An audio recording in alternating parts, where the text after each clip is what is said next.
Hello friends, પન્નાની રસોઈમાં તમારું સ્વાગત છે।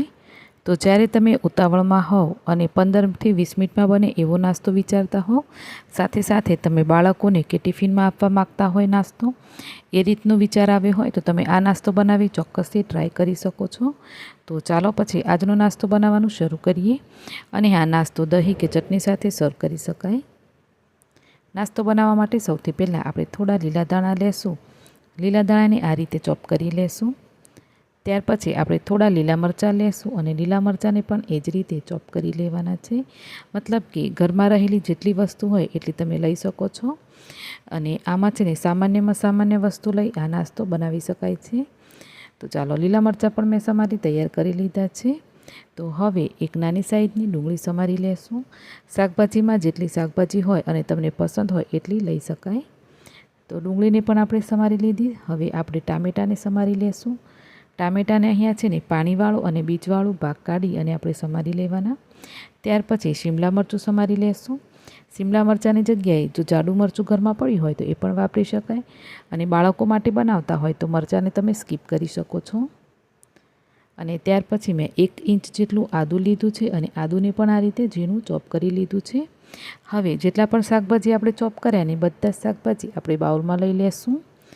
હવે આપણે જેટલી શાકભાજી તૈયાર કરી એ બધી શાકભાજી આપણે એક બાઉલમાં લઈ લેશું। અને ત્યાર પછી આની અંદર 100થી 150 ગ્રામ જેટલું પનીર લેશું। પનીરને આ રીતે હાથથી ક્રમ્બલ કરીને એડ કરી દેશું અને એકવાર શાકભાજી અને પનીરને બરાબર મિક્સ કરી લેશું। બધું જ એકવાર મિક્સ કરી લેવાનું અને ત્યાર પછી સ્વાદ પ્રમાણે આપણે લાલ મરચું પાવડર અને મીઠું એડ કરી દેશું। સાથે જ 1/4 ચમચી ગરમ મસાલો, 1/4 ચમચી ધાણા જીરું પાવડર અને અડધી ચમચી આપણે હળદર એડ કરી દેશું। અને આટલા બેઝિક મસાલાઓ એડ કર્યા પછી આપણે આમાં એડ કરીશું 2થી 3 ચપટી જેટલો ઓરેગાનો અને થોડા ચીલી ફ્લેક્સ એડ કરી દેશું। સાથે જ આપણે 1 ચપટી ચાટ મસાલો, 1 ચપટી અહીંયા આપણે એડ કરીશું શેકેલા જીરાનો પાવડર, 1 ચપટી કાળા મરીનો પાવડર એડ કરી દેવાનો અને 1થી 2 ચપટી આપણે સંચળ પાવડર એડ કરી દેશું। તો બેઝિક મસાલા સાથે સાથે થોડા ચટપટા મસાલા પણ એડ કરી દેશું એટલે નાસ્તાનો ટેસ્ટ એકદમ મસ્ત આવશે। તો તમે મોટા માટે બનાવો કે બાળકો માટે બનાવો, એમને બહુ જ આ નાસ્તો પસંદ આવશે। હવે હાથથી આપણે આ રીતે બધી વસ્તુને મિક્સ કરી લેવાની। તો નાસ્તા માટે આ રીતે આપણે મસ્ત એવું મિક્સ બનાવી તૈયાર કરી લીધું છે। તો હવે તમારી પાસે જો ગૂંથેલો લોટ તૈયાર હોય તો તમે એનાથી પણ આ નાસ્તો બનાવી શકો છો। તો મારી પાસે ગૂંથેલો લોટ નથી તો હું અહીંયા 2 વાડકી જેટલા લોટને આ રીતે થોડું પાણી એડ કરી અને મોવણ માટે તેલ એડ કરી મિક્સ કરી અને આ રીતે થોડો આપણે જે રીતે રોટલી બનાવવા માટે લોટ બાંધીએ ને બસ એ રીતે લોટ બાંધી તૈયાર કરી લેશું। તો અહીંયા મેં અત્યારે લોટ બાંધ્યો છે। જો બાંધેલો લોટ તૈયાર હોય તો તમારો નાસ્તો ફક્ત 10 મિનિટમાં બનીને તૈયાર થઈ જશે। હવે આપણે આ રીતે મીડિયમ સાઇઝની લોઈ લેશું અને આ રીતે અડધી પડધી રોટલી વણી એની ઉપર આપણે 2થી 3 ચમચી જે આપણે મિક્સ બનાવ્યું એ રાખી દેશું।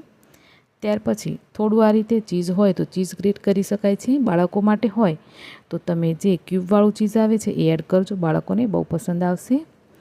હવે આ રીતે પોટલી બનાવી આપણે પરાઠો બનાવી લેશું અને હલકા હાથે આપણે અટામણ લગાવીને પરાઠાને વણી લેશું। પરાઠો વણતી વખતે ફાટે ના એનું ખાસ ધ્યાન રાખી અને આને વણવાનું।